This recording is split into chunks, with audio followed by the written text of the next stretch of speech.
Paul Aubin here, and today I'd like to talk to you about the primary view range. View range controls which objects display in our floor and our ceiling plan views. It has a few different values that we can modify, and you get to it from the Properties palette over here under the Extends grouping, and we'll click the View Range button.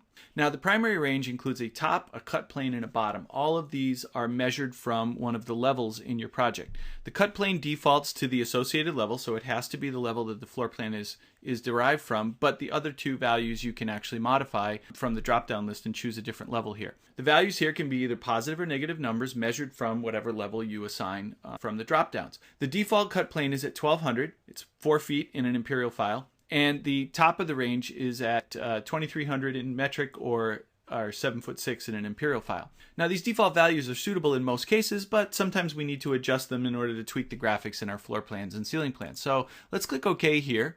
Let me open up this interior elevation right here and show you I've got this specialty equipment item on the wall, this fire extinguisher cabinet. It's mounted at 1200. Now even though 1200 is our cut height, objects that occur at the cut height or above are actually considered to be in that above range, and specialty equipment is a category that does not display in that range. So one of the easy solutions that we can do to make it display here in our floor plan is to simply adjust the cut height. So let's go back to the view range, and I'm just going to add a little bit to this cut height. I'm going to make it 1250 and click OK, and you see that'll do the trick. Now, another scenario where you might need to adjust the cut height is in a roof plan. I'm going to take a quick look at the 3D here, and you can see I have this gable roof with a hip end. And when I look at it in the roof plan, you can see that because of the default 1200 cut plane, we're actually cutting right through the roof.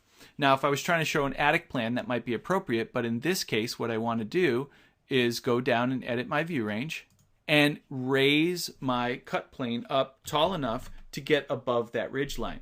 Now, if I try to accept that value without adjusting the top, I'm going to get an error message. So one of the other things you need to know about the view range settings is they need to stay in order. I'm going to put this at 5000, but I could put it at 4500 because it can be equal, it just can't be lower than. And the same is true for the lower values. They've got to be below the cut plane, but they could be equal as well. Go ahead and click OK. You can see that that now shows the ridge line up above the roof. Look at one more example here on my reflected ceiling plan. Sometimes folks like to display the doors in their reflected ceiling plan so that they can make sure that door clearances near light fixtures and exit signs are okay. I'm going to click the view range button, and you can see that the default cut plane is 2300 in this case. I just simply lower that a little bit. Let's try about 2000.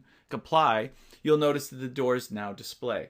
If I'm satisfied with that, I can click OK. And then if you want to, you could go to Visibility Graphics and you could hide the doors so you would see just the door headers, or you could make them halftone, or you could assign them to a dashed line pattern. I'll leave that up to you. So adjusting the cut plane height is a good way for us to fine-tune the graphics in both floor plans and reflected ceiling plans.